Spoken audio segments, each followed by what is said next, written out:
Peel, I suspect, has been meticulously crafted by natural selection as an essential element in our survival.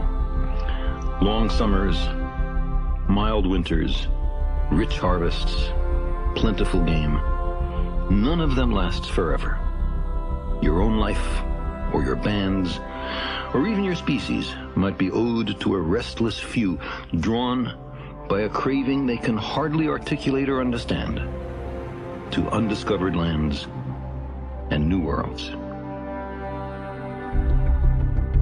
Entonces, de cierta forma, cuando emprendemos estamos haciendo como ese salir a explorar lo desconocido, salir a explorar un mercado donde podemos llegar a impactar a mucha gente. Herman Melville in Moby Dick, wanderers in all epochs and meridians. He said, I am tormented with an everlasting itch for things remote. I love to sail forbidden seas. Es un camino que te invita a explorar, como dicen en me lleva a vagar un poco, una mentalidad de exploradores, de científicos, de probar diferentes cosas. Eso es lo que hemos visto un poco en Semilleros de Emprendimiento Digital, para que los nuevos emprendedores se le midan al ejercicio de salir a explorar una nueva oportunidad en el mercado.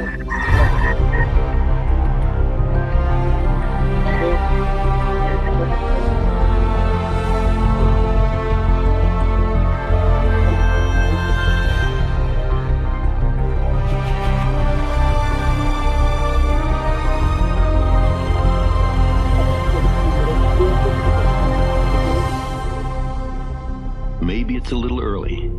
Maybe the time is not quite yet. But those other worlds, promising untold opportunities, beckon. Silently, they orbit the sun, waiting.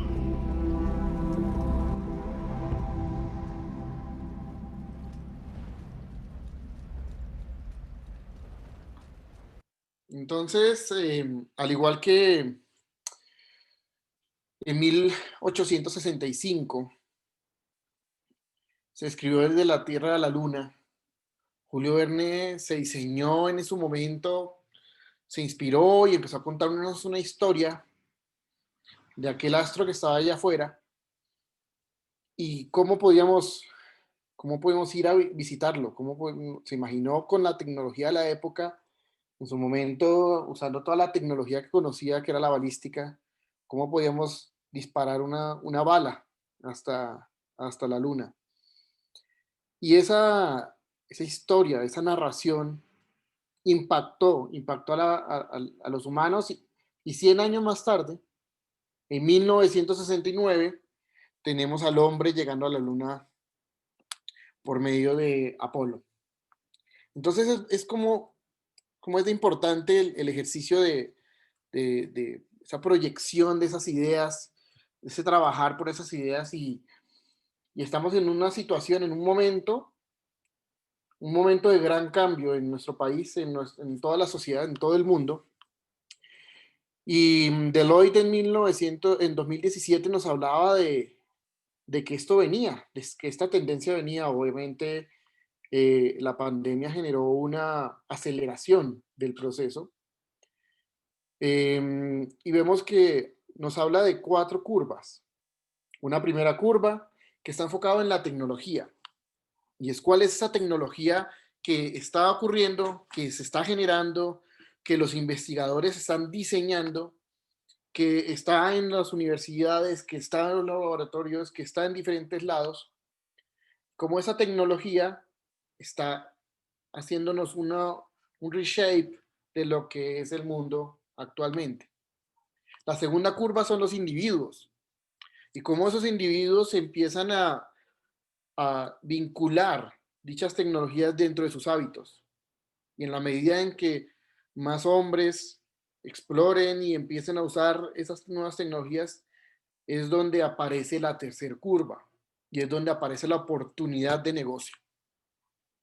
Entonces, de la tecnología surgen nuevos hábitos De los nuevos hábitos surgen nuevas oportunidades de negocio y esas nuevas oportunidades de negocio normalmente están en esas líneas grises.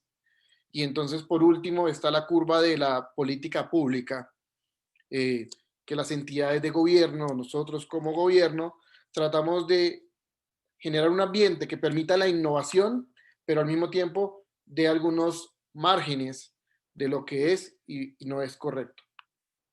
Entonces vamos a usar este ejemplo para construir cuál es ese dataset de información que necesitamos para visualizar e imaginarnos cuál es el futuro que se nos aproxima. ¿Cuál es ese futuro no solo para nosotros, colombianos, sino para el mundo en general?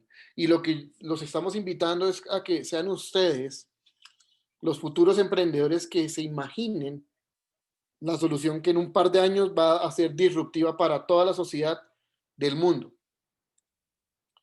De esa forma podamos tener una constelación de emprendedores digitales colombianos cada vez más fuertes, cada vez más competitivos, cada vez con un pensamiento más global, que salgan un poco de la situación que viven día a día y que se empiecen a proyectar hacia ser esos grandes emprendedores que el mundo necesita en este momento. Entonces la tecnología, el primer gran cambio ha sido llevar los dispositivos, tener dispositivos móviles, pero más que por el dispositivo móvil ha sido el hecho del acceso a la data, el acceso a la internet, la conexión a la internet y toda una generación de herramientas que usamos día a día y que día a día construimos con ellos nuestro modo de vivir.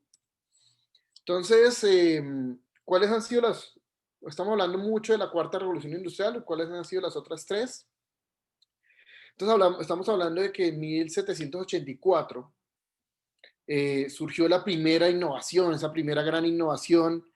Antes de 1784 teníamos que, si estábamos produciendo arroz, si yo tenía mi terreno, las hectáreas de producción de arroz y quería producir más arroz, me peleaba con el vecino para poder tener más hectáreas donde producir y poder producir más. Llegó la industria 1.0, donde por medio de la hidráulica, la energía, etcétera, empezamos a construir, empezamos a usar fábricas y empezamos a generar innovación y empezamos a generar mayor valor con lo mismo que ya teníamos. Entonces, podía hacer el arroz y luego podía hacer, empacarlo, podía hacer otras cosas que me permitían potenciar esa industria que tenía en ese momento. 100 años más tarde, 90, nace la 2.0 y es donde la energía eléctrica llega también a la industria.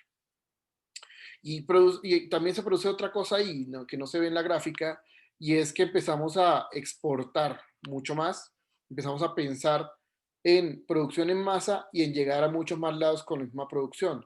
Entonces una fábrica ya no produce solamente, si es una fábrica de zapatos, ya no produce solamente zapatos para su pueblo, para su ciudad, sino que ya empieza a pensar, ok, yo puedo producirlo en masa y puedo llegar a todo el país o puedo llegar a muchos otros países. Y hay toda una revolución.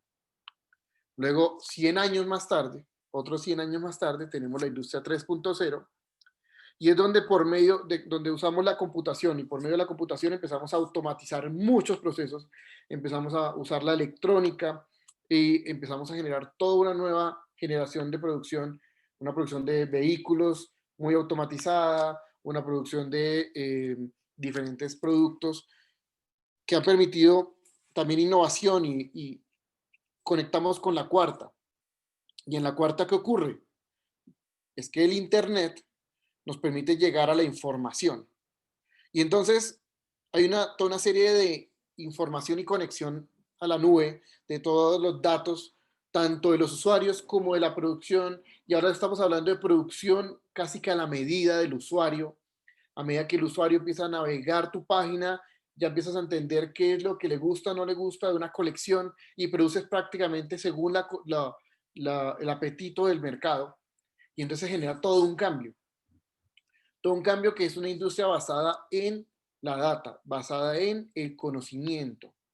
Y aquí es muy importante porque no estamos hablando de que todo el mundo que tenga un dispositivo móvil es bueno, tiene potencial de ser un gran emprendedor, obviamente, pero no todo el que tenga un dispositivo móvil es un nuevo emprendedor digital, porque tenemos que empezar a pensar que estamos en la era de la información, de la data, de cómo genero yo herramientas que me permiten generar data y a través de esa data crear insights, que son como esos hallazgos del mercado, que me permiten tener conocimientos y tener tendencias que me permiten estar adelante de las cosas. Entonces, en la industria 4.0 vemos el Internet de las cosas, ciberseguridad, cloud computing, el 3D, la realidad aumentada, el Big Data, los robots, la simulación y los sistemas de integración. Y a partir de ahí, esas son como esas futuras grandes industrias que vemos o visualizamos, vamos a estar interactuando constantemente. Y ahorita más adelante vamos a ver algunos de los ejemplos de qué ocurre y qué puede pasar. En tecnología, nosotros contamos con la Comisión de Regulación de Comunicaciones, se hizo en agosto de este año, hizo un análisis muy interesante de todas las tendencias tecnológicas y los consumidores. Recuerden que esas son las dos primeras curvas, y cuando yo tengo un mapeo de las tendencias tecnológicas y tengo el mapeo de los consumidores, ¿cómo va cambiando eso? Pues puedo empezar a pensar en qué negocios voy a tener y se van a construir. Y entonces en tecnología estamos encontrando que uno de los más grandes saltos tecnológicos está en la inteligencia artificial. Y voy a abrir un capítulo sobre inteligencia artificial porque se habla de que la ecuación de Moore indicaba que íbamos a estar duplicando como las capacidades de los computadores cada 2 años, si no me equivoco. Y ahora se metió la ecuación de Murphy o el módulo de Murphy que indica es que gracias a la inteligencia artificial no va a ser al doble, sino casi que al triple, gracias a vincular la inteligencia artificial dentro de esos avances. Entonces aquí en esta fotico, esto es cada uno de ustedes, cada uno de nosotros escuchando música y podemos escucharla en Spotify, podemos escucharla en YouTube, podemos escucharla en donde queramos. Y en cualquiera de esas plataformas, ustedes ponen la canción que quieren escuchar y de repente al acabarse empieza la siguiente. Y te empieza a generar todo un playlist a partir de solo una canción. Pero no es solo una canción. El dispositivo está teniendo en cuenta las canciones que has escuchado antes, está teniendo en cuenta la hora del día en la que estás escuchando la música, el día de la semana en que estás escuchando la música, qué gustos tienen tus amigos, si él es capaz de mapear tus amigos alrededor, etcétera, y te genera un playlist acorde a la música que te gusta, que te encanta, y normalmente ese playlist autogenerado es suficientemente bueno para que tú te permanezcas en él solo dándole un input de una primera canción. Entonces, tiras una canción primero, no sé, Bad Bunny, y luego te bota una de Maluma, y luego así sucesivamente te sigue en el flow. O de repente tú eliges, no, es que tengo que trabajar o estudiar, es horario de trabajo o estudio, eliges una canción, una música clásica, un Chopin, y después te tira un Beethoven, y después te tira otro, otro y otro. O estás el fin de semana, es domingo, y dices, ok, es hora de barrer y trapear, pongamos aquí música de plancha. Juan Gabriel, ¿dónde estás? Tin, le das Juan Gabriel y luego te tira, ¿cuál otra será? Te tira rancheras, te tira Ana Gabriel, te tira Rocío Dúrcal, etc. Entonces, ahí hay un gran conocimiento y es que a través de un solo input del usuario te está generando todo un playlist, te están midiendo cuál es tu estado de ánimo, cuál es el objetivo que quieres lograr con esa canción y trata de generarte una música acorde a eso. Entonces, ¿qué ha pasado en inteligencia artificial? Entonces, inteligencia artificial es un gran grupo, el cual incluye Machine Learning, que es todo el análisis de esos datos, el Deep Learning, que es como esa profundización y esa generación de algoritmos, el Natural Language Processing, que emplea cada uno de esos elementos para ya empezar a generar conversaciones y dar posibles respuestas. Y en Natural Language Processing tenemos un inmenso avance. Encontrarán aquí lo que ven ustedes de BERT, Roberta, GPT-2, T5 y Turing. Son diferentes inteligencias artificiales o diferentes herramientas de Natural Language Processing y la cantidad de parámetros que usan.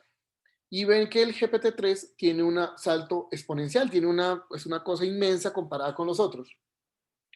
Y estamos hablando de que está en más de 180 millones de parámetros y lo que hicieron fue alimentarlo con información pública en la web. Entonces es una inteligencia artificial que tiene mucho dataset, tiene un dataset muy grande y que te empieza a dar respuestas. Y vamos a ver algunos de esos ejemplos de lo que ha ocurrido en inteligencia artificial, entendiendo que esa nueva forma, ese nuevo modelo tiene mucha información con la cual se ha alimentado y está impactando muchos productos. Entonces, eso pasó a comienzo de este año. Luego, como en febrero o marzo, salió esta noticia y es que el chatbot de Facebook, que se llama Blender, está logrando un nivel de conversación tan interesante, tan atractivo, que el 50% de las personas que conversan con él sienten que prefieren conversar con Blender que conversar con una persona real. Y es muy interesante de Blender que Blender permite hacer una personalización del perfil de ese bot. Entonces, si tú tienes una página donde vendes dulces, caramelos, tú puedes perfeccionar el estilo, la personalidad de Blender para que responda o que tenga ese perfil que tú quieres de esa empresa de dulces, sea alegre, sea de pronto muy emotivo, etc. Por otro lado, si tenemos una empresa de pronto ropa deportiva o de un local de entrenamiento fitness, etc., le podemos enseñar a Blender Bot, podemos darle un perfilado, un perfil de personalidad a Blender que sea coherente con una persona que le gusta el fitness. Y entonces lo que te va a responder Blender es, no, te recomiendo que consumas tal proteína, te recomiendo que hagas tal repetición, etcétera. O sea, Blender va a poder responderte como si fuera una persona que le encanta el gimnasio. Luego, un mes más tarde, OpenAI hizo todo el tema de publicar el GTP3 y es tan poderoso que no está público. Siendo OpenAI una intención de ser público todo todo lo que tenga que ver en inteligencia artificial, dijeron no, esto es demasiado poderoso, demasiado complicado, de pronto hagámoslo con un ejercicio de petición. Entonces la gente tiene que pedirle a OpenAI por qué quieren usar el GPT-3, para qué lo quieren usar, qué tipo de empresas son, qué características tienen, y ellos te dan la autorización y te envían pues el modelo. Un mes más tarde, ya estamos como en marzo-abril, empezamos en Facebook, empezaron a emplear la inteligencia artificial para traducir de un lenguaje de programación a otro lenguaje de programación. Y entonces encontramos que es una inteligencia artificial que usando lenguaje natural en este caso el lenguaje natural base es un lenguaje de programación, me puede generar lenguaje de programación de otra línea, de otro tipo de código. No sé, programé para Android nativo y lo quiero exportar para Xcode para poder hacer una aplicación para Apple y este me ayuda a traducirlo. De pronto seguramente hay un mejor ejemplo, no soy programador, pero algo sé de programación y encontramos que ellos empezaron ya a hacer traducciones de programación. ¿Y cómo creen que lo hicieron? Entonces alimentan de esos repositorios de código que están en la web de diferentes programadores para generar toda una capacidad de programación posterior. Aquí en este anterior también es interesante empezar a pensar que usando el GPT-3, no solamente tú eres capaz de decirle dándole un código, decirle tradúzcamelo a otro código, sino que sin enseñarle a la inteligencia artificial a hacer código, tú le puedes solicitar que te diga en código cómo hacer algo. Es decir, hazme una sumatoria que sea incremental por cada vez que termine un ciclo, etc. En lenguaje HTTP5, por decir cualquier cosa. y tú le pones ese input a la inteligencia artificial y ella sin saber programar, sin que nadie le haya enseñado, sino por medio de toda la base de datos que tiene, ella es capaz de entregarte un código funcional que hace esa acción. Luego, esto fue en mayo. En mayo, Microsoft despide a su staff de periodistas y dice, ok, yo para llenar de información mi SMSN News y Microsoft News, no necesito todos esos periodistas, necesito un editor que revise que lo que escriben los bots es correcto. Y entonces manda bots por toda la web leyendo cuáles son las noticias más importantes y por medio de inteligencia artificial genera esos artículos que salen en la plataforma de Microsoft y que nosotros leemos, bueno, nosotros no leemos, no todos leemos la plataforma de Microsoft, pero que ya están publicados despidiendo una serie de periodistas. Y en Latinoamérica no somos ajenos tampoco a todo este movimiento de inteligencia artificial y somos conscientes de la importancia y estamos trabajando precisamente para que aprovechemos esta oportunidad que está ocurriendo. Y en Colombia se lanzó el mayor centro de inteligencia artificial de América Latina, lanzado por IBM. Y eso es una apuesta fuerte, fuerte, fuerte al capital humano colombiano. Y a decir, acá en Colombia hay talento con qué hacerlo y con qué ser el hub de innovación en inteligencia artificial. Y hace unos meses, un par de meses, estábamos con David Vélez de Nubank, y David Vélez de Nubank dijo, abro en Colombia, y no solo abro en Colombia, sino abro un centro de investigación en Data Science para atender o impactar a 50,000 programadores nuevos. Entonces ahí vemos cómo hay una apuesta grande por ese capital humano que tenemos en el país para poder hacer ese hub. ¿Me preguntabas algo? Escuché un audio, una voz. Listo, prosigo. Gartner, que es una consultora, esta es una fotico vieja del 2018. En el 2018 ella llega y hace una proyección de cuáles son esas tecnologías que van a estar impactando el ecosistema o a las personas. Entonces vamos a ver abajo como las diferentes etapas, una primera etapa de innovación, como de que se genera esa nueva innovación, una expectativa de qué se puede lograr, que es como ese boom. Luego hay una desilusión cuando ya se choca contra el mercado y contra el ecosistema. Luego hay un momento donde se logra como esa alineación, como esa iluminación de por dónde es el camino, por dónde se puede generar modelos de negocio exitosos. Y luego viene una etapa de productividad, de productividad, donde ya llega a muchas más personas la tecnología. Entonces, esta foto es de hace 2018, serían 2 años. Entonces, podemos mirar, por ejemplo, los de azulito clarito.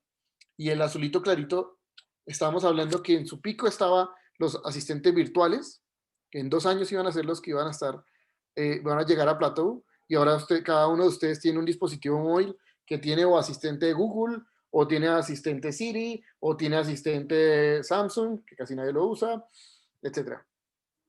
Tenemos el otro es del Deep Neural Nets, y entonces estamos viendo cómo esas redes de Deep Learning están ahora en todas las herramientas que vemos, sea Facebook, sea Twitter, Photoshop. Photoshop ahora funciona en la web y eso le permite generar redes neurales de cómo usa la gente Photoshop. Luego, el 5G. El 5G hace 2 años estaba en un proceso de innovación. Ahora ya estamos en un proceso de colocar antenas de 5G. Entonces, como se dan cuenta, estos análisis o esta medición de tendencias de tecnología que ya existen, te ayudan a entender un poco, oye, en 2 años, ¿qué va a ser lo que va a estar en boga? ¿En qué debo invertir tecnología? Entendiendo que existen unas inversiones que se hacen a futuro y unas inversiones que se hacen a presente para poder mantener flujo de caja de la empresa. Pasemos a la curva número 2. Entonces, la curva número 2 vamos a estar hablando de el consumidor. Y es que las tecnologías muchas veces están ahí. Es decir, la inteligencia artificial no se inventó ayer, se inventó hace 30 años.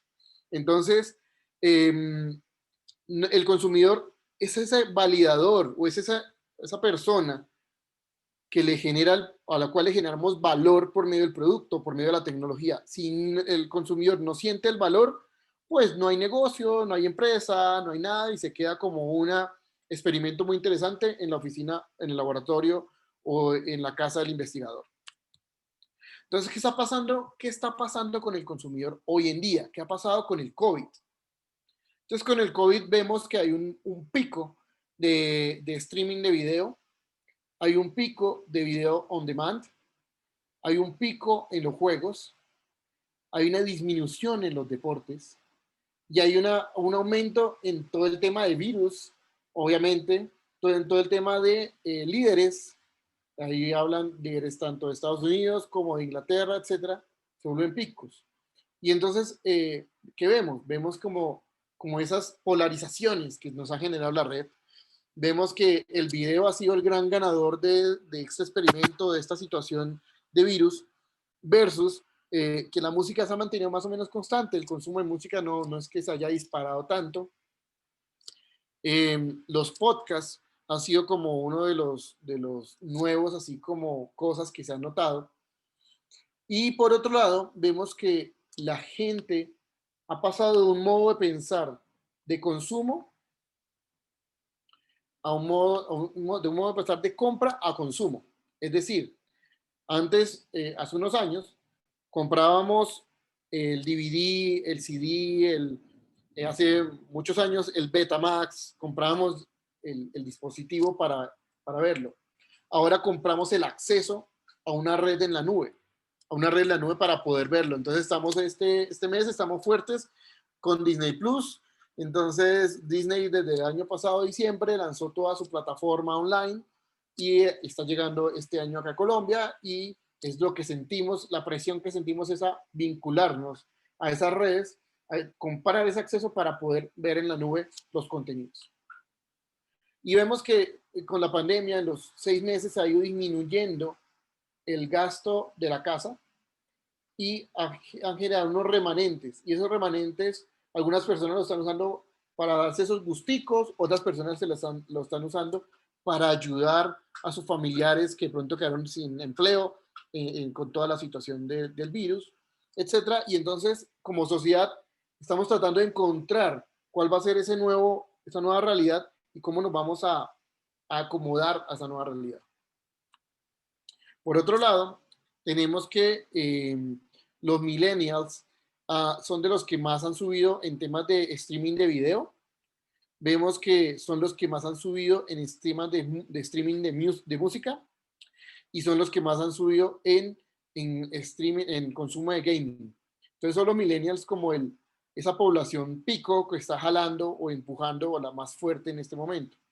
Para los que somos X, entonces nosotros estamos con mucho menos consumo, somos los que más consumimos televisión, somos los que todavía ponemos Caracol y RCN, versus que los millennials ya no consumen televisión, sino prefieren conectarse a jugar, o a ver videos en YouTube, o a ver TikTok, etc. ¿Y qué ocurre? Estamos teniendo, como veíamos en el video, somos nómadas. Tenemos una naturaleza nómada y como humanos somos nómadas y ahora tenemos unos nómadas digitales, que son esos emprendedores, empleados, que están desde cualquier lado del mundo y que están generando valor dentro de sus empresas. Entonces, si trabajo para el Ministerio de las TIC y estoy acá con ustedes, puedo estar acá en Bogotá, puedo estar acá y mi acá puede ser Bucaramanga, puede estar acá, mi acá puede ser San Andrés y Providencia, aunque ahorita está un poco sufriendo las consecuencias del clima, etcétera. Y entonces podemos generar valor por medio de dispositivos móviles, por medio de computadores, por medio de las conexiones a internet, podemos seguir generando valor en la medida en que estemos en el mundo del conocimiento, en el mundo de la data. ¿Y cuáles son esas 4 tendencias? Voy a hablarles de 4 ahora y 3 más adelante. Estas 4, aquí está la fuente, si quieren visitarla. Entonces, la primera fuente es el sentimiento del consumidor, es un sentimiento de miedo. Existe un porcentaje, mucho miedo. que han pasado ya 8 meses desde que empezó la pandemia y todavía nadie entra a su casa, todavía no salen de su casa. Si salen, solo salen a espacios abiertos, sin contacto con otra persona, sin hablar con otras personas. Para ellos tenemos que darles mucha comprensión, tenemos que darles mucho conocimiento, tenemos que ayudarlos a enfrentar con conocimiento ese miedo que sienten. Por otro lado, tenemos como al lado derecho superior, tenemos como el consumo ya no en masas, ya no masivo, sino grañadito. Se vuelve se vuelve un público que ya no está de pronto en octubre, ya no salen todos juntos al centro comercial disfrazados, sino que cada uno va grañadito, ¿no? Yo voy en la tarde, yo voy en la mañana, yo voy el jueves, yo voy el viernes, yo voy el sábado.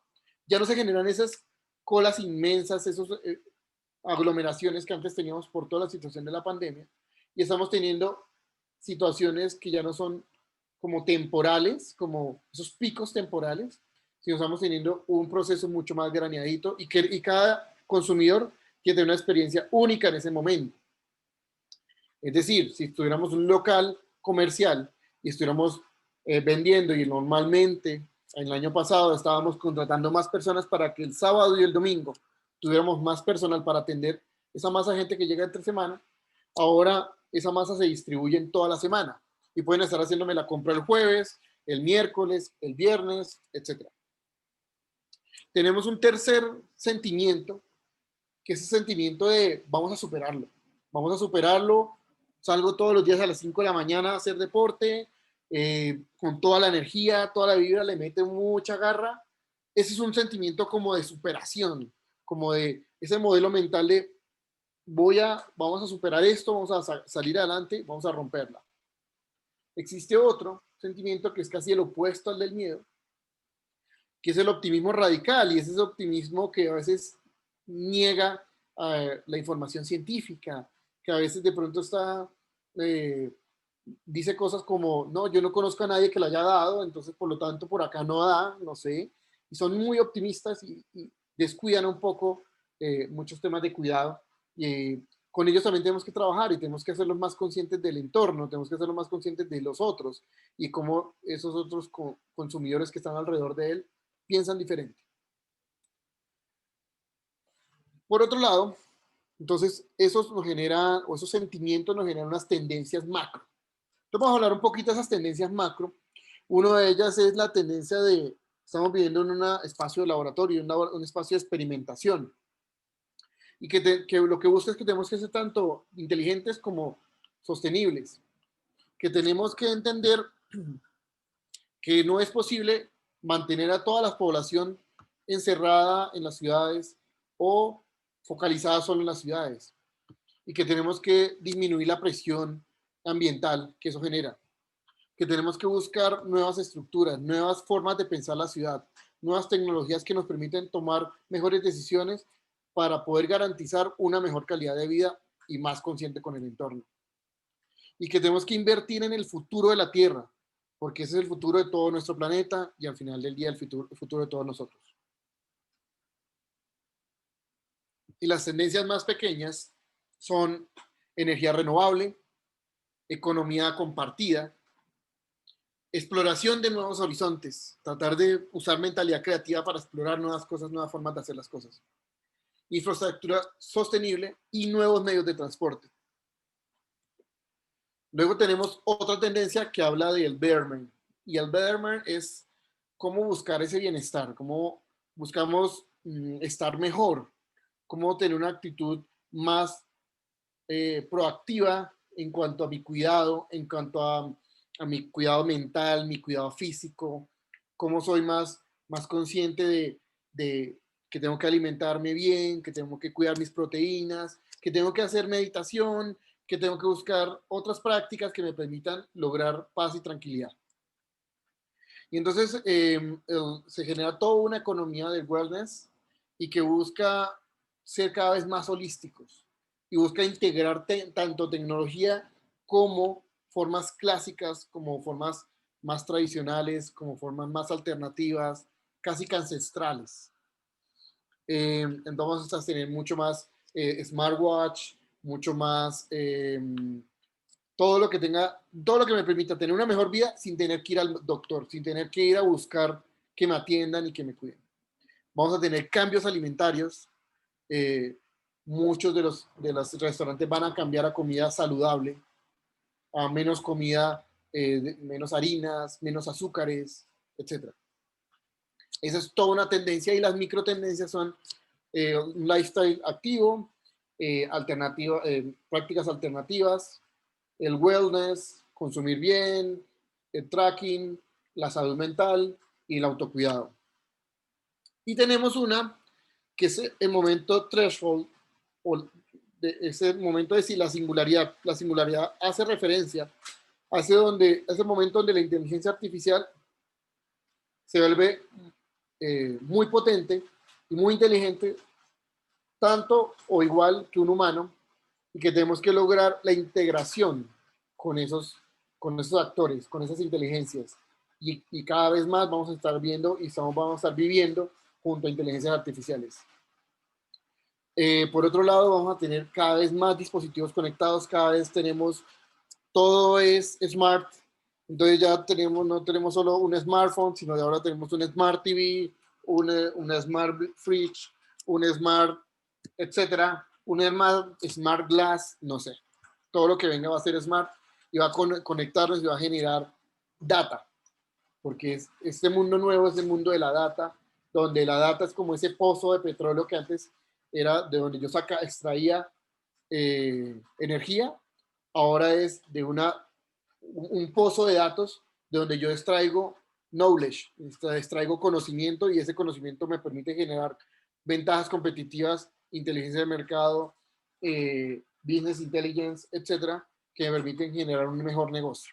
Entonces los microtrends son los asistentes de inteligencia artificial, la inteligencia artificial y la creatividad, la inteligencia artificial y el cuidado, el healthcare, los elementos IoT y la nueva forma de trabajar. Y cómo vamos a encontrar que cada vez más existen nuevas formas de trabajo.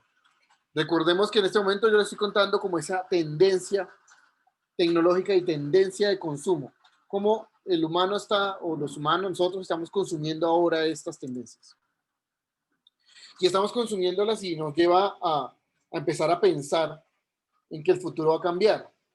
El futuro va a cambiar y si somos arquitectos y diseñamos un edificio, que no se trata solamente de hacer el edificio cuadradito, sino cómo empleamos ese conocimiento para mover el espíritu de otros humanos e inspirar a otras personas y motivarlos a trabajar, motivarlos a dedicarle, etc. Y aquí vemos un ejemplo de una obra arquitectónica donde la computación ayuda a hacer los cálculos para poder hacer ese tipo de desgloses y ese tipo de sustracciones de la forma.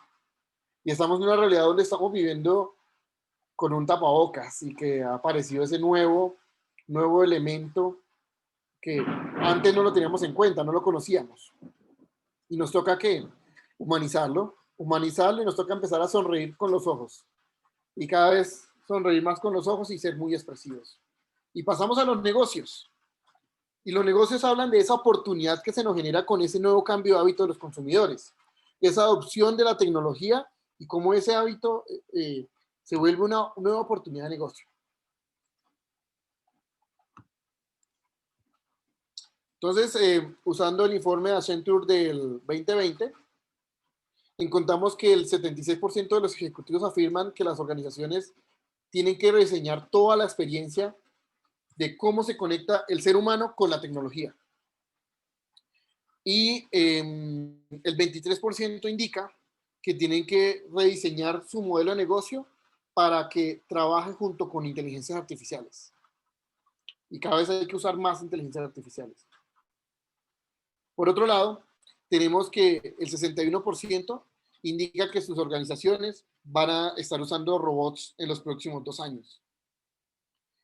El 79% indica que vamos a estar usando una gran variedad de inteligencia artificial, de IoT, o sea, elementos conectados a la nube, que permita generar nuevos productos y servicios conectados. Y el 56% más de la mitad, nos habla de que la innovación, el pensamiento de innovación, el ADN de innovación va a ser lo que va a ser clave en las nuevas empresas. Esa capacidad de pensar afuera de la caja, esa capacidad de diseñar experiencias, de adaptarse, de transformarse, es lo que va a permitir superar o enfrentar este mundo tan cambiante. Y el día de hoy me pasaron aquí, lo estaba buscando aquí por el celular, me, con, muy acorde con esta diapositiva, tengo que se le hizo una encuesta a todos los, bueno, a todos no, a muchos empresarios, y lo que indican es que lo primero que tenemos que enfocarnos es en generar esas nuevas experiencias junto con la tecnología para que el cliente tenga una buena experiencia a pesar de ser a través de una pantalla. Lo segundo que indicaban para poder superar la pandemia o superar esta etapa de reactivación económica es generar nuevos productos y servicios. Cambiar de una publicidad enfocada o para todo lo que hacemos a una cosa mucho más focalizada. Encontrar esos puntos de diferenciadores con otros actores del mercado de producir o focalizar ahí el marketing. Y empezar a generar, dejar de pensar en voy a traer nuevos clientes, sino en mantener los clientes actuales. Porque estamos en una situación donde es la atención el capital más caro. Teniendo a nuestros clientes bombardeados por muchos lados, a nuestros futuros usuarios bombardeados por muchas ofertas, es la atención, ese capital que es más escaso, los tiempos de atención. Y entonces encontramos que el año pasado, no este año, pero ya el año pasado, teníamos que Microsoft, Amazon, Apple, Alphabet, que es Google, Facebook, Alibaba y Tencent y un poco Visa, todas esas 8 de 10 son empresas de tecnología. Son empresas de tecnología, es decir, estamos cambiando de un modo de vivir donde la grande era, esto es en caso de Latinoamérica, la grande era Petrobras, ya no es la grande Petrobras, sino la grande ahora es Mercado Libre. Es Mercado Libre el producto o la empresa que está más valorizada en Latinoamérica. Y es una nueva realidad, y es la tecnología, y ese conocimiento, y esa información, y esa confianza que le han generado a los consumidores para que hagan el cambio de hábito. Y en Colombia tenemos dos casos. Tenemos el caso de Rappi y el caso de Nubank. Entonces Simón de Rappi empieza con su idea y empieza a guerrearla y empieza a crecer y tiene esa mentalidad de crecimiento, de innovación, de probar, etcétera. Y ha cambiado completamente la forma en la que pudimos sobrellevar esta pandemia. Y Nubank, de David Vélez, otro colombiano, un colombiano que se fue a Brasil. Se fue a Brasil a trabajar en sus proyectos, sus vainas, y tuvo una experiencia horrible yendo a un banco. Horrible, lo trataban como si fuera a robar el banco prácticamente.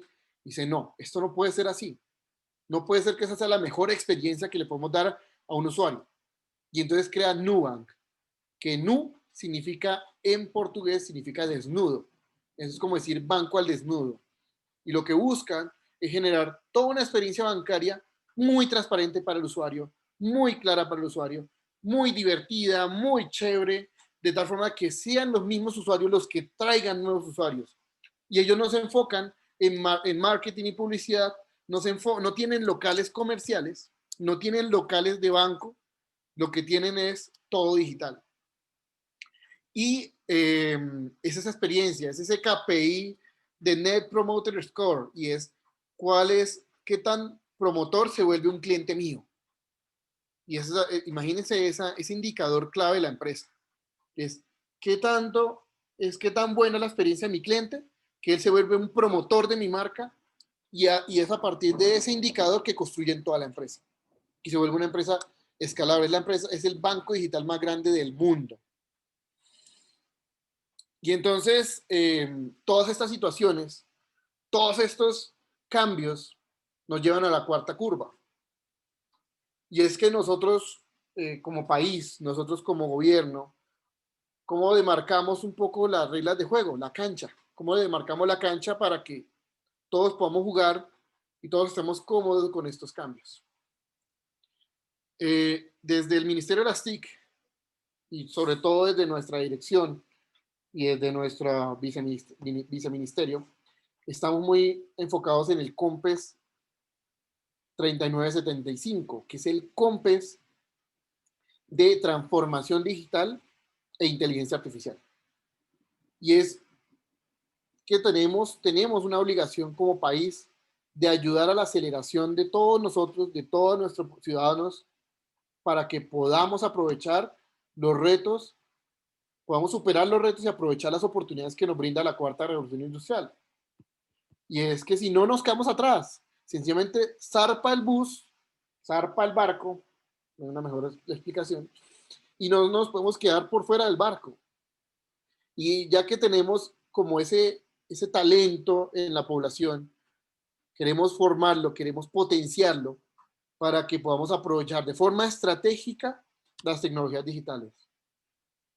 Nuestro objetivo es disminuir las barreras que impiden que vinculemos cada vez más tecnologías digitales, que generemos innovación digital tanto privada como pública, que fortalezcamos todo el capital humano y que generemos cambios económicos y sociales positivos por medio del uso de la inteligencia artificial, por el medio del uso de robótica, de otras tecnologías de la cuarta revolución industrial, y que logremos que nuestro país se vuelva un país cada vez más y más y más competitivo tecnológicamente, y que seamos un miembro más de esa OCDE, de la cual ya hacemos parte, pero un miembro mucho más participativo, mucho más representativo de Latinoamérica. Ya existen algunos miedos respecto a la inteligencia artificial y por eso creamos el marco ético para el uso de la inteligencia artificial. Entonces ahí creamos todo un marco que nos permite tratar de darle manejo, tratar de darle enfoque, tratar de superarlo de la mejor forma. Y vamos a ver cómo esto se combina, todo se empieza a combinar en un producto. Y en este caso vamos a hablar del modelo S, mi próximo carro. Entonces es un carro muy bonito, muy chévere y empieza a tener mucha data. Es un carro que tiene una visión 360 de lo que ocurre alrededor, que usa una serie de tanto de cámaras como de radares que le permiten entender las situaciones de peligro, que le permiten andar de forma autónoma en autopistas, etcétera. Y no solo eso, sino que es capaz de modificar la experiencia de conducción según el perfil de la persona que está manejando. Entonces, si yo soy una persona que le gusta manejar más bien rapidito, pues me da una experiencia de aceleración diferente, etcétera. Si yo lo que quiero es transportar a mi familia, me da una experiencia más suave, más confortable, y se va adaptando al perfil del cliente para que la experiencia sea más chévere. Y no solo eso, sino que tenemos esa innovación y le metemos una innovación en negocio. Y es que si yo tengo un vehículo que es capaz de mirar 360 y que es capaz de prever los accidentes, qué mejor que montar un sistema de seguros. Entonces usted tiene que sacar su SOAT, por decirlo así, su seguro del vehículo, sáquelo conmigo. Yo se lo doy más barato, un 10, 20% más económico que cualquier actor del mercado, porque yo tengo la garantía de que ese vehículo sé que no se choca. Entonces, no le cobro, o sea, le cobro el valor del mercado menos un porcentaje y genero todo un modelo de negocio que me genera una gran riqueza. Ahora hablemos un poco de los canales, porque cuando ya estuvimos hablando como de esas tendencias de mercado y muchas veces cuando hablamos de todo ese producto, etcétera, algunos de nosotros estamos diseñando un modelo de negocio que de pronto sea de zapatos, de unos zapatos innovadores, de una ropa innovadora, bien chévere, bien divertida, no sé, telas que me permitan protegerme de los rayos UV, que le permitan a mi piel respirar, etcétera. Entonces, ahí la innovación no va a estar tanto en el producto digital, sino seguramente estarán los canales. Entonces, vamos a hablar un poquito de los canales. De pronto ya conocen este canvas, este lienzo. Este es lo que se llama el lienzo de modelo de negocio, y es un modelo que permite, por medio de 9 segmentos, definir un modelo de negocio, cómo va a funcionar, qué características tiene. Entonces vemos en el centro ese regalo, que ese regalo es el producto que se le entrega al segmento de clientes, y se le entrega por medio de ¿qué? De ese camioncito que está pasando, que son los canales. Entonces traigo esta gráfica para que nos ubiquemos de qué estamos hablando. Estamos hablando de una foto primero global de las tendencias, y ahora estamos hablando del camioncito. Cómo esa generación de valor se le entrega a los nuevos clientes. Y entonces, para poder hablar de canales tenemos que hablar de puntos de contacto. Y para hablar de puntos de contacto tenemos que entender una diferenciación importantísima. Y es que existe el usuario y existe el cliente. A veces son el mismo, a veces son diferentes. En el ejemplo de usuario y cliente clásico, es una mamá y su bebé. El usuario es el bebé, lo que le va a comprar la mamá al niño, pero el cliente es la mamá, porque la que paga es la mamá. Entonces, aquí viene una cosa muy importante. El producto se diseña pensando en el bebé, y el negocio se diseña pensando en la mamá. Es decir, yo tengo que hacer un negocio que sea atractivo para la madre, para que ella me pague por ese negocio. Y al bebé tengo que hacer un producto que encaje perfectamente en el bebé, para que el bebé se sienta cómodo y feliz con ese producto. Entonces, si estoy vendiendo, no sé, pañales, pues diseño el producto pensando, el diseño del pañal pensando en el bebé. No vaya a ser que diseñe el pañal pensando en la mamá y el bebé le quede grande. ¿Listo? Tenemos entonces en la experiencia del usuario, que es ese, el bebé, en el ejemplo que hablamos antes del bebé, es cuál es esa arquitectura de información, cuál es esa interacción que va a tener, cuál es ese diseño que le va a dar, cuál es la usabilidad, cuál es la investigación que yo hago del usuario, cuál es la estrategia de contenido que le creo, etc. En la experiencia del cliente, tenemos que cuál es el valor que le ven, cómo genero empatía con ese cliente, cómo creo un servicio al cliente chévere, cómo creo una reputación de marca, cómo le vendo, cómo le hago marketing, cómo le hago publicidad, y cómo genero, cómo le entrego el producto, cómo le llevo el producto, cómo le hago llegar el producto. Por otro lado, entonces tenemos 3 tipos de canales. Canales que son de comunicación, en el ejemplo del advertisement, el marketing, la reputación, nos habla más de la comunicación. Canales de distribución, el product delivery, cómo le hago la venta, etc. Canales de venta, entonces ahí está el tercero, distribución y venta. Intermediarios, todo canal me conlleva a interactuar con otros actores.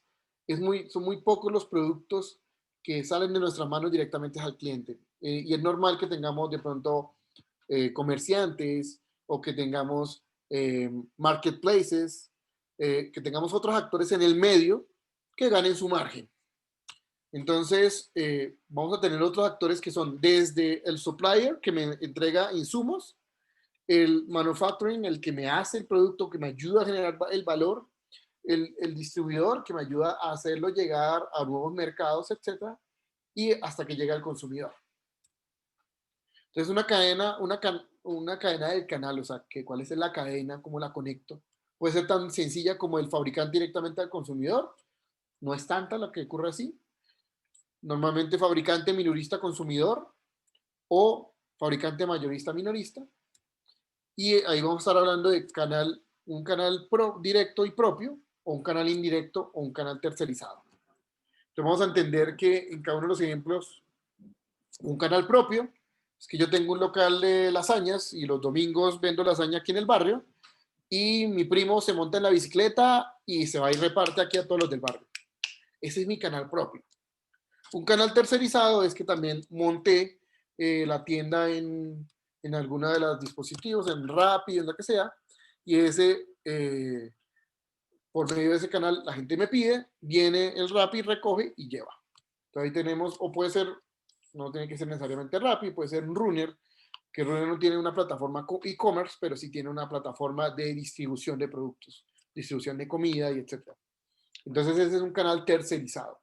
Y el canal autónomo, que será en este caso los bots, que es en un futuro cercano tendremos a los bots. Este es el ejemplo de KiwiBot, que es uno de los startups que hemos acompañado dentro de los programas de apps.co. Estamos buscando ayudarlos a potenciarse, a crecer, a ser reconocidos, etc.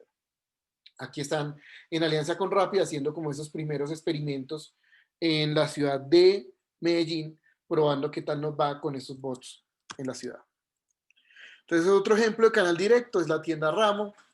Tú quieres un chocorramo, vas a la tienda Ramo, tienes tu experiencia, le controlas toda la experiencia al cliente. Tienes un canal indirecto, que es el canal de tiendas de barrio, por ejemplo. Entonces, contratamos a una chica, contratamos a Elizabeth, que la vemos acá, yendo a repartir por todos los barrios, los chocorramos, los gala, etc. Y los gancitos. Ahí la vemos súper feliz, teniendo un canal indirecto. Entonces ya hablamos o ya entendimos un poco cuál es el canal directo, cuál es el canal indirecto, cuál es el propio o el tercerizado, ya como que empecemos a entender los conceptos, ¿cierto? Y esta foto es muy importante. Esta foto es muy importante porque nos lleva a analizar o a pensar en qué momento disparo cuál canal.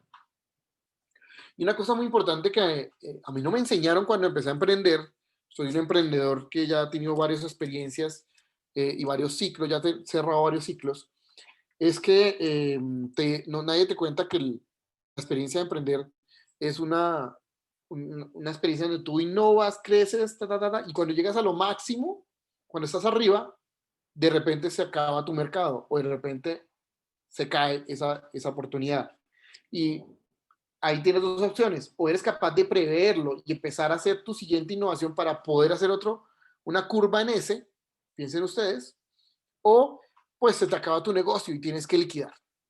Y eso es súper normal, pasa muchas veces, el mercado se mueve, el mercado es como una marea que va cambiando todo el tiempo, por tanto a veces es muy difícil mantenerse en la oleada, mantenerse en el cambio.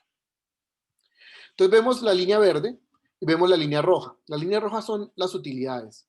Entonces arranquemos por la línea roja. Obviamente, antes de la primera venta, yo tengo que hacer una inversión, unas primeras pruebas, unas primeras experimentaciones, y tenemos ahí una inversión negativa. O sea, tengo unas utilidades negativas porque esa inversión, pues, la he perdido.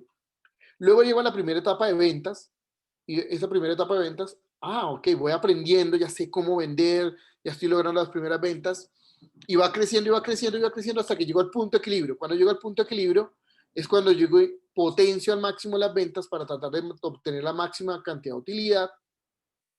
Y como les decía, después de la madurez viene el declive.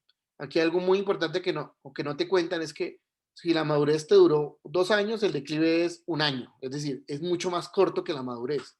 Y es lo normal que ocurre. De repente, cuando ya sientas que estás en etapa madura, o innovas y lanzas algo nuevo, o cierra todo, disminuye gastos, etc. Entonces vamos a ver qué ocurre en temas de canales. Entonces lo primero que yo quiero con mi desarrollo, sea un desarrollo tecnológico, sea un producto físico, etcétera, es crear conocimiento del producto y fundamentar que la gente lo pruebe. Y aquí es muy interesante un libro que se llama Cruzando el Abismo, se lo recomiendo mucho para que lo lean, le peguen una leída, una investigada. Es muy bueno en ese sentido y te habla como de cómo capturar a esos primeros clientes y te hagan llevar a esa masa mayoritaria. Entonces hago una distribución selectiva, hago una distribución en puntos especializados y una cosa muy exclusiva. Luego viene la etapa de crecimiento, y entonces en esa etapa de crecimiento lo que busco es maximizar mi participación en el mercado al 100. Entonces, en ese momento, lo que yo busco es estar en todos lados, salir hasta en una paquete de papas, salir en todos lados, distribución intensiva, ser muy fuertes, tomarnos el mercado. Esa es etapa de escalabilidad, expansión al máximo. Luego viene la etapa de madurez, donde yo hago una distribución intensiva, pero empiezo a diversificar canales, empiezo a sumar cada vez más canales, para tratar de lograr la mayor cobertura posible. Y ahí empezamos a escuchar un término que es defender la participación en el mercado. En ese momento tú ya demostraste el valor de esa oportunidad, el valor de esa innovación, y te entra competencia. Y tienes que de una vez empezar a trabajar en tu siguiente hit o en defender tu participación al máximo. Y cuando llega la etapa de declive, cuando logras de pronto 2/4 en 2Q, tienes resultados negativos, tú dices, oiga, ya, o cerramos o saltamos a la próxima innovación, pero ya porque esto se va para abajo. Y es lo normal que ocurre porque el mercado se mueve muy rápido, cambia muy rápido. Entonces empezamos un tema de distribución selectiva, eliminamos los canales que no son rentables y buscamos es ordeñar al máximo la marca y el producto lo más que se pueda. Aquí esta es una fotico que nos incluye canales modernos, canales tradicionales, tiendas especializadas, tiendas hard discount de uno, justo y bueno, etcétera, bares, cafeterías, etcétera. Esos son los canales presenciales. Los canales no presenciales son online, televentas, catálogo, multimedia, etcétera. Desde el ministerio buscamos pues mucho fortalecimiento de los canales virtuales. Pero aquí les muestro una foto como de todo el mercado, todo el ambiente, y pueden entender ustedes dónde están parados. Y el construcción de un canal es un proceso cíclico, es un proceso que se alimenta y se retroalimenta de la experiencia, es una vaina evolutiva. Entonces, primero tenemos la información, dar a conocer los productos y servicios de la empresa, es como lo primero que tenemos que lograr. Lo segundo es que el cliente nos dé una valorización de la empresa, de la experiencia. ¿Por qué eso es lo más importante? Porque solo a través de esa experiencia es que logramos crecer el valor que le generamos al cliente. Entonces, tener el feedback es súper importante en el desarrollo de cualquier herramienta, de cualquier producto, de cualquier experiencia. Luego, ¿cómo compran? ¿Cómo ellos pagan? ¿Cómo pagan el servicio? ¿Cómo lo reciben? ¿Qué es la entrega? ¿Qué es la cuarta? ¿Cómo sienten ese producto cuando les llega? Y si se acuerdan, cuando empezó la pandemia y empezamos con las situaciones de restaurantes, Crepes & Waffles habló con sus empleados y muchos de ellos se volvieron los mismos repartidores de los productos, y ese era cuidando ese canal de entrega para que la experiencia sea la correcta y sea buena. Y el canal postventa, ¿cómo es ese servicio postventa? ¿Cómo lo trato? ¿Cómo lo llevo? Sea por redes, sea por respuesta a correos, etcétera. ¿Cómo hago para que me vuelva a retroalimentar, me vuelva a alimentar a esta información y vuelva a empezar el ciclo? Y cada vez los clientes sientan que ganan más valor al estar con nosotros. Entonces tenemos que lo normal es un canal, algunos manejan múltiples canales, algunos logran cruzar varios canales y otros logran hacer el omnicanal. El omnicanal es como y mundo ideal, es muy difícil de lograr, pero se puede lograr. Se puede lograr que el cliente sienta que no importa el canal por el que yo llegue, ellos me tratan, saben dónde quedó la conversación y me continúan la conversación donde íbamos. Y eso es muy divertido, es muy chévere, se siente muy bien en la experiencia. Hace poco me pasó que tuve un problema con mis audífonos y me meto a la página de la marca, busco o pongo mi queja, en algún momento me pidieron mis datos, ya ni me acuerdo en qué momento, y de repente me muestran todos los productos que tengo de la marca y me dicen, me indican, ok, tienes un problema con este producto y yo puedo ver como la trazabilidad, cuánto tiempo tengo con cada producto, etcétera. De una vez para el otro día, primera hora, ya tengo cita con el asesor técnico para que me lo solucione. Me pareció increíble. Y es ese desarrollo de una omnicanalidad que me permite entrar por un chat o entrar por la página o ya una llamada telefónica y sepan quién soy yo, qué experiencia he tenido con la marca, qué ha ocurrido en el pasado y construyan a partir de ahí.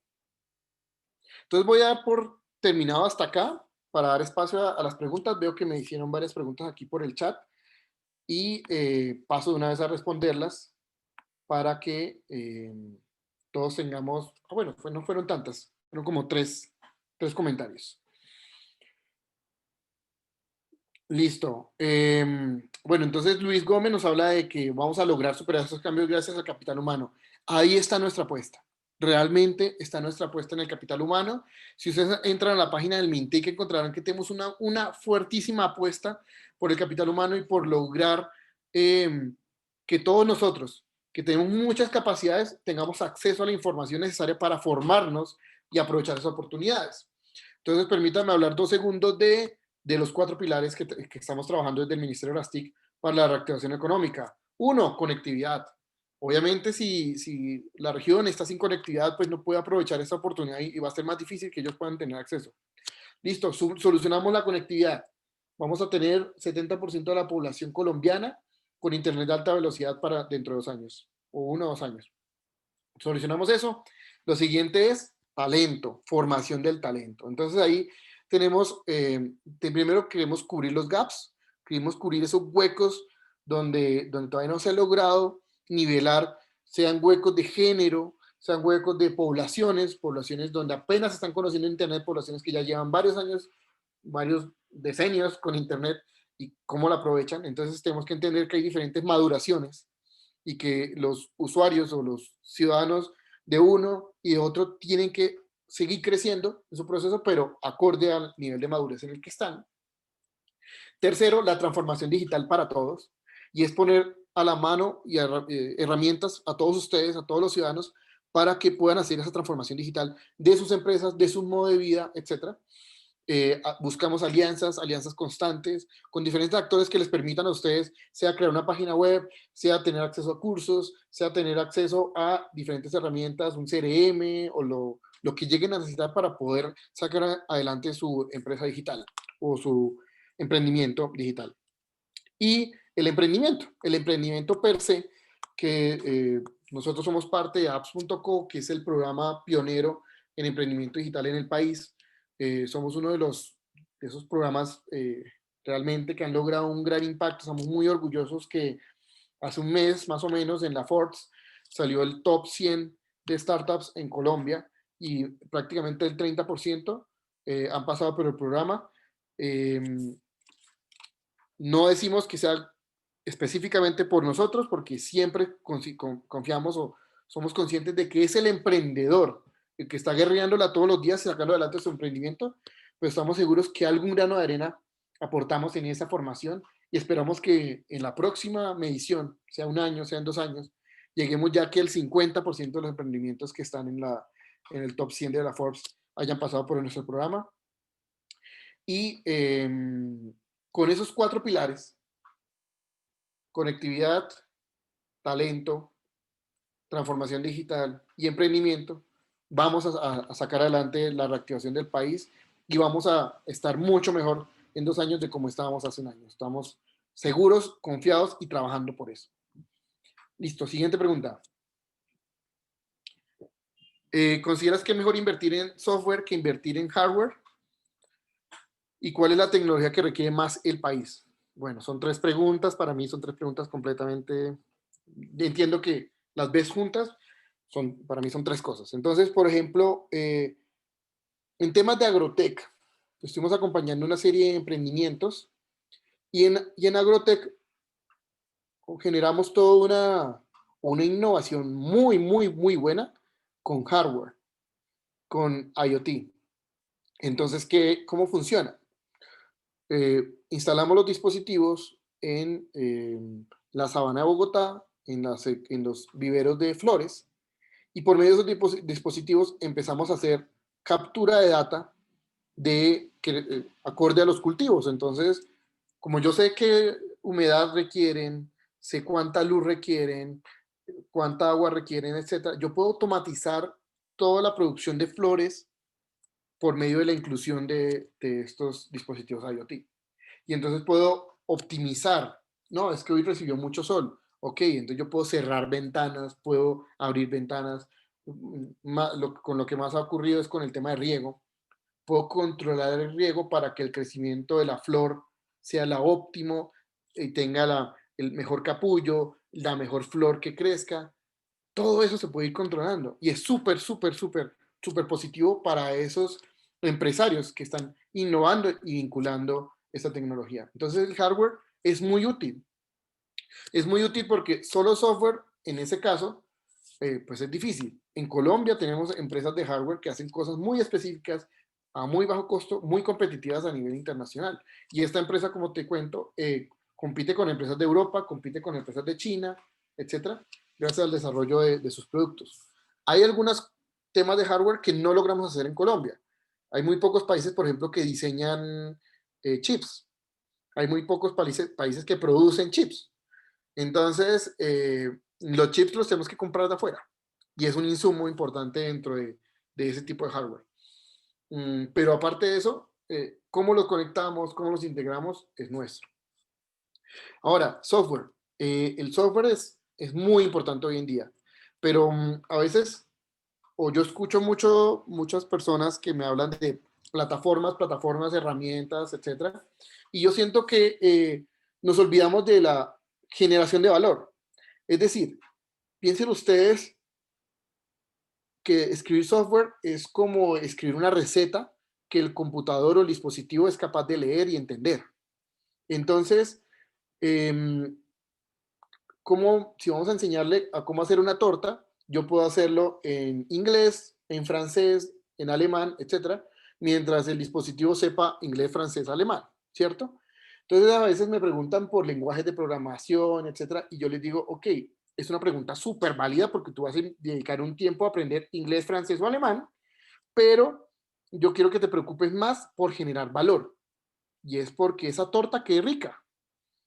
De pronto no sé si me confundí, los confundí con el ejemplo, pero enfóquense en generar valor más que en el software per se o en el lenguaje per se que lo van a hacer y tratemos de que ese valor sea validado con el mercado, que hagamos esos experimentos con el mercado para que entender el mercado qué es lo que quiere y seamos capaces de adaptarnos al mercado. Una buena parte de nuestros emprendedores, de los emprendedores que entran al programa, la mayoría, no, todos hacen producto digital, pero una buena parte quieren hacer el mejor producto digital del mundo. Y eso tiene un problema, y es que a veces nos enamoramos del código, qué tan bonito queda el código, y nos olvidamos de qué tan rica queda la torta. Versus que al otro lado tenemos otro grupo de emprendedores que están enfocados en impactar a los usuarios. Ahí están enfocados en hacer una gran torta y a veces el código es horrible. Entonces hay que balancear que sea una muy buena torta, una excelente torta y que el código esté bien. Me están levantando la mano, por aquí veo un mensajito. No sé si hablan o me escriben por el... Sí, Juan Felipe, buenas tardes, ¿cómo estás? Buenas. Germán Jiménez le habla. Primero felicitarte por tan especial conferencia agradable en la Universidad Javeriana. Yo quería expresarte una inquietud que me ha quedado siempre que veo estos temas. Pues yo ya soy de la quinta generación, yo ya estoy declinando un poco mi ejercicio profesional, soy ingeniero electricista de la Universidad Nacional, pero me han impactado estos temas. Recientemente compartí con la Universidad de los Andes un grupo también de emprendimiento de gerentes 4.0 para la productividad. Y estaba un webinar de pronto transversales en esta línea de las carreras del futuro con la Universidad Nacional con la que me gradué hace muchísimos años y en donde se planteaba uno a nivel de gente de todo el mundo, ¿para dónde va esto? ¿Qué va a pasar de aquí a unos años? ¿Qué carreras van a quedar? Nuestros empresarios, ¿hacia qué le van a apuntar? ¿Hacia dónde van a mirar? Entonces yo me interrogo mucho, Juan, entiendo que desde el ministerio tú me comentas que se están haciendo cosas. Yo siento que esto de pronto es como más como la motivación de quienes de pronto nos hemos tocado y somos sensibles a esto, pero a mí me preocupa es qué se hace a nivel de pronto de nuestras universidades, de nuestra educación, desde pronto nuestra misma formación de nuestros hijos. Los míos ya están un poco grandes, pero pienso los hijos pequeños, donde no sea un tema que nos toquemos y digamos, hombre, esto toca hacerlo. Y tú decías claramente, si no hacemos esto, fenecemos. Y si no nos actualizamos en tal cosa o el término de moda que si no nos reinventamos, pues ya no vamos a ser prácticos el día de mañana en nuestras carreras y todo. Entonces yo sí creo que aparte de los 4 factores que tú comentabas, que es más como es como más como que se acerquen con un emprendimiento clave y decir, mire, yo quiero en esta dimensión lograr el éxito en esto. Es decir, hombre, ¿cómo desde la escuela, ahora que vamos nuevamente el otro año a reactivar esto? Con el modelo de ya empezar nuevamente, es decir, cómo podemos nosotros meternos ya en el chip y decir no es por aquí o si no, no hacemos nada y que sea algo que democraticemos de tal forma que sencillamente nos orientemos hacia ese deber ser que tiene que ser así y formidable todo esto, pero siempre uno lo toca y lo he escuchado en muchos ambientes donde uno dice sí, y levantaba la mano en algunos otros escenarios y dice, bueno, pero pues le toca a cada uno ver qué hace, pero sí me preocupa es cómo nosotros no hacemos conscientes a todo el mundo y usamos todas las fuentes y organismos de formación que hay para decir, hombre, esto hay que pararle bola, sino es que el que se acerque a tener conocimiento de la data. Tú colocabas otro ejemplo muy diciente en el tema de Mercado Libre con una de las empresas de oil and gas, donde yo he trabajado un poco en esos sectores y uno dice, sí, ¿hacia dónde va esto? Entonces, nuevamente te felicito, pero yo digo un poco en esa democratización que hacemos para que toda nuestra gente, todo nuestro pueblo, de acuerdo también con la formación que cada uno tenga, tenemos acceso a esto y nos tocamos y tenemos esa sensibilidad de decir, bueno, esto cómo es y cómo se come y para dónde va. Perfecto. Gracias. Voy a hablar 5 minutos de educación. Si tuviera que invertir en educación, lo primero que yo haría sería invertir en primera infancia. Y eso es muy importante entenderlo. Y es muy importante porque gracias a precisamente a la data, tenemos ahora conocimiento de, disculpen un segundito, creo que se me salió la pantalla. Bueno, igual ya no estoy transmitiendo, voy a dejar de compartir. Entonces, gracias a la data tenemos el conocimiento de cada mes de un bebé equivale a 10 años de un adulto. Es decir, por ejemplo, para poner solo un ejemplo, que es uno de los estudios que se han hecho midiendo la actividad cerebral de los niños, de 0 a 3 años es cuando el cerebro tira cable. Entonces piensen ustedes en una oficina vacía y el cerebro empieza a tirar cable. Uy, dimos un paso, pin, tira un cable. Escuchamos música, pin, tira otro cable. Entonces vemos ese cerebro se llena de cables por todos lados, por todos lados. Se dispara, se llena de cables. Él cablea todas esas experiencias de 0 a 3 años. Y luego a los 3 años, mata los cables que no usa. Y llega y dice, este no me genera, no tengo ninguna relación emocional con este. Pin, lo corta. Lo corta. Entonces a los 4 años, corta todos esos cables y se darán cuenta que nosotros tenemos memoria en ese momento donde pasa esa transición, esa muerte de generación de cables, de ese cableado, a partir de ahí es que tenemos memoria. ¿Por qué no tenemos memoria antes? Porque en ese corte nos van muchos recuerdos. Y entonces a partir de ahí empezamos a generar la memoria. Y entonces nosotros de adultos pensamos eso a través de la memoria, pero nos olvidamos es que si hubiésemos tirado mejores cables al comienzo, tendríamos mejor memoria hoy en día. Es como cablear todo el sistema operativo, todo el hardware de nuestro computador, digámoslo así. Entonces yo invertiría primero en esos 3 años, súper clave, y hay un estudio muy interesante de Patricia Sanz, creo que se llama, no recuerdo el apellido en este instante, no le puedo garantizar que es Sanz, pero ella hace un estudio de bebés y encuentra que los bebés que se exponen a diferentes lenguajes brindados por una persona con la que tienen cariño, y eso es muy importante, nosotros aprendemos con emoción, con experiencias significativas, con emoción. Entonces, cuando una persona, digamos una mamá habla francés y el papá habla español, y los dos le hablan en su idioma, durante la edad de los 3 a los 6 meses, ese es el momento donde se definen el cableado de los idiomas. Y si ellos escuchan 3 idiomas aprenden. Si escuchan 4 idiomas aprenden. Si escuchan 2 idiomas aprenden. Y en ese momento, los niños aprenden pensamiento versátil, o sea, pensamiento creativo. Si en ese momento ellos aprenden que un vaso se le puede decir de 4 formas diferentes, cuando salen al mundo, las cosas tienen 4 nombres diferentes. Entiendan cómo le agregamos capas al conocimiento, solamente por la experiencia de conocer, interactuar y vivir con alguien que habla otro idioma. Y es solo uno de los ejemplos. Y Patricia hace todo el estudio de cada mes qué es lo que aprende el niño.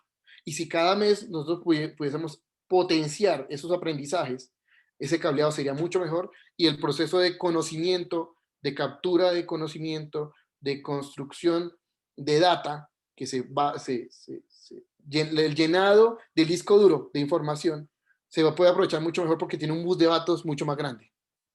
¿Listo? Entonces yo invertiría primero en primera infancia. Y luego en cada edad también encontramos que a veces nos desligamos mucho de los procesos transformativos.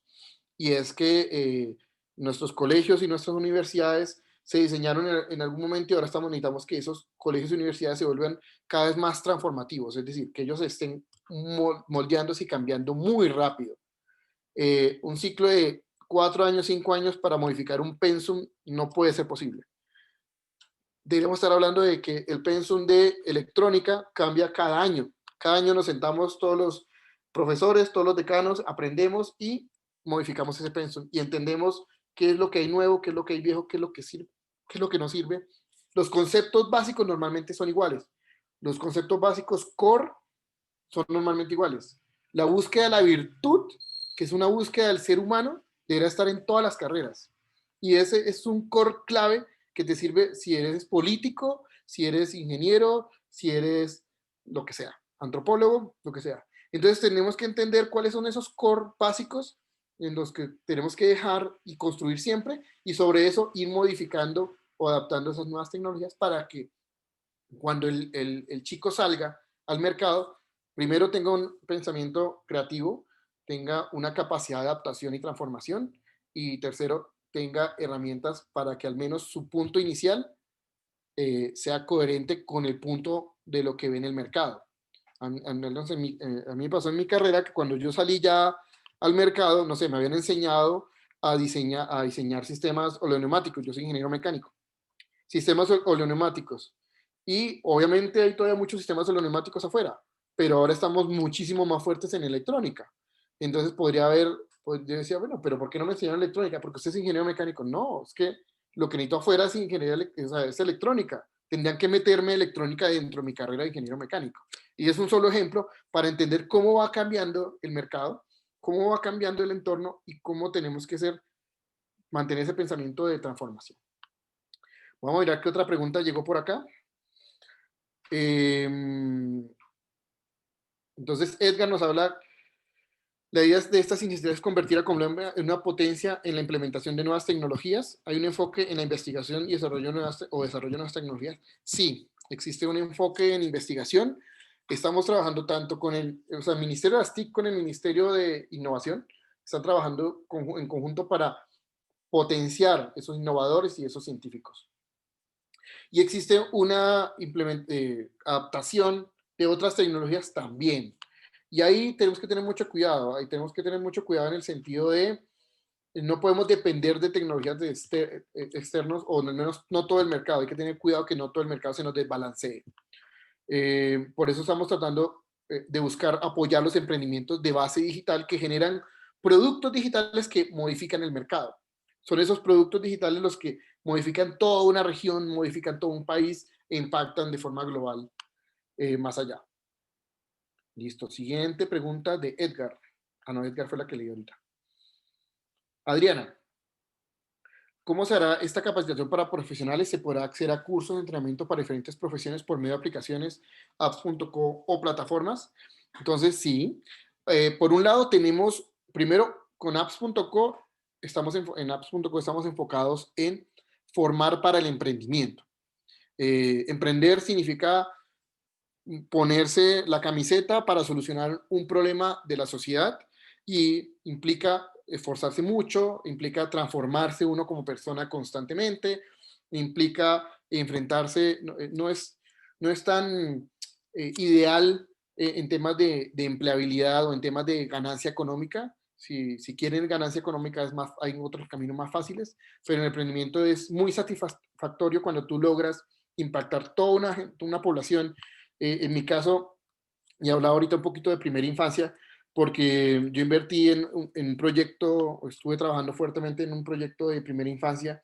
Llegamos a estar en más de 100 países, más de 1,5 millones de niños usando la solución digital que diseñamos, usada por colegios, usada por estudiantes, etc. Y ayudamos a construir esos valores o esas características que solo ocurren en ese momento de edad. Entonces es muy, muy interesante y muy satisfactorio cuando tú logras eso. Ahora, ¿que me hice rico con eso? No. ¿Aprendí mucho? Sí. Y pude mantenerme y pude vivir de eso también. Entonces, ahora estoy al otro lado primero. Primero que todo estoy al otro lado, estoy dando de vuelta. Soy un alumni apps.co que está ahora tratando de invitar a más personas a que hagan el ciclo, a que hagan el proceso de diseñar nuevas ideas, de enamorarse de un problema y salir a solucionarlo. Entonces apps.co es una solución, tenemos una serie de cursos gratuitos, tenemos una serie de contenidos que yo creo que ya van a salir para el otro año, ya se acabó este año, pero creamos toda una serie de contenidos que fortalecen en muchos ambientes y muchas dimensiones a los emprendedores. Y no solo eso, sino también tenemos desde el ministerio, no puedo hablar por otros ministerios, no me sé toda la oferta, pero desde el ministerio de STIC tenemos también ofertas para aprender a programar, para profundizar temas, para profesionalizarse, muchas becas, etcétera. Entonces los invitamos a que visiten la página de Mintic para más información y la página apps.co para lo de nosotros. Se accede por apps.co, no sin la M al final, entonces apps.co. ¿Cómo pueden luchar los emprendedores que tienen soluciones tecnológicas óptimas para las industrias, pero no son seleccionados ni contratados debido a que no tienen un nombre reconocido a muchas referencias de otras empresas, aunque el producto es mucho más efectivo que el que vende en el comercio? Buenísimo. Yo estuve hace poco hablando con unos inversionistas y entonces los inversionistas, ellos pues invierten en los emprendimientos digitales y decían, podemos tener el caso que tienes un producto súper genial y el producto súper genial de pronto no es adoptado por el mercado. Entonces me recuerdas lo que hablaba con ellos. Ellos decían, mira, es que una de las características que buscamos en los productos, cuando hablamos de un producto innovador, es una invención que el mercado desea. Para que el mercado la desee, lo normal o lo más fácil es que sea diferente a otras cosas que hay en el mercado. Entonces aquí hay un gran aprendizaje en esa frasecita. Y es que estamos diciendo, innovar no es solamente como hacer algo nuevo o una forma nueva de hacerlo, sino que tienes que lograr diferenciarte en el mercado. Una diferenciación fácil es, voy a hacerlo más grande o hacerlo más pequeño, voy a hacerlo de un color completamente diferente, voy a hacerlo de un sabor completamente diferente, etcétera. Entonces, que lograr que esa innovación, que esa diferenciación te permita poder ser atractivo y ser deseable por tus clientes. Entonces ellos, los inversores, compran es la atracción que tú logras en el mercado. Compran qué tanta atracción se genera, qué tan sexy eres, digámoslo así, qué tan sexy es tu producto para los usuarios. Entonces piénsalo tú que es como si hubiesen tres pilares. Un pilar es el deseo de tu cliente, otro pilar es la tecnología con la que lo haces y otro pilar es la eficiencia, la capacidad, tú como empresa, como ejecutor de cosas. Entonces tienes que trabajar en los tres pilares. Seguramente está descuidadito un poco el pilar del deseo. Trata de hacer un análisis del usuario y entender ellos qué desean hacer. Primero, el Job to be done es una herramienta muy buena. Léela, apréndela, juega con ella. Y con el Job to be done diseña efectivamente el producto que el cliente quiere, potenciale sus alegrías, disminuye sus dolores y eventualmente vas a encontrar un market fit con el cual vas a crecer. Una empresa tipo Waze estaba compitiendo con una empresa tan grande como Google y Waze lo hizo a través de ser muy divertido para la gente, que la gente tuviera una experiencia chévere y divertida y la gente prefirió Waze que un Google Maps. Entonces se puede lograr, pero tienes que lograr garantizar la diferenciación. Tenemos transmisión por parte de Yanira. Te doy el paso de Yanira entonces.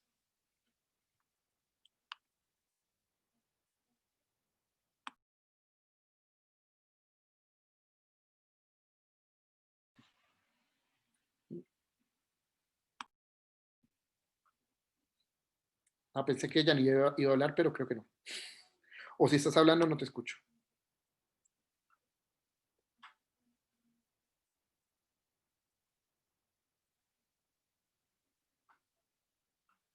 Por acá me pregunta Claudia, ¿me puedes escribir el nombre? ¿Mi nombre o el nombre del programa? Si es mi nombre, es Juan Felipe Salcedo.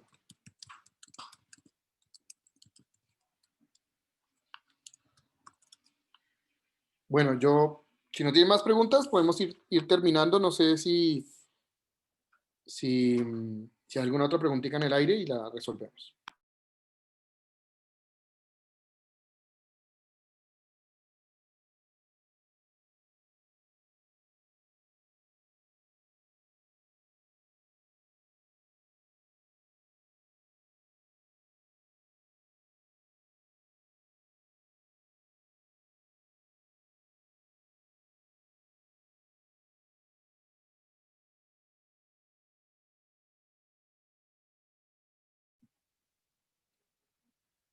Bueno, muchas gracias a todos por acompañarnos. Creo, no veo más preguntitas por acá. El programa al que pertenecemos se llama apps.co y los invitamos a que la visiten. Nos visiten, nos acompañen. Muchas gracias a todos ustedes por acompañarnos. Estamos atentísimos a construir juntos y esperamos que estos espacios con la Javeriana por este año sé que no hay más, pero esperamos poderlos reactivar el próximo año y estar compartiendo con ustedes mucho más el próximo año. Muchas gracias a todos. Feliz día.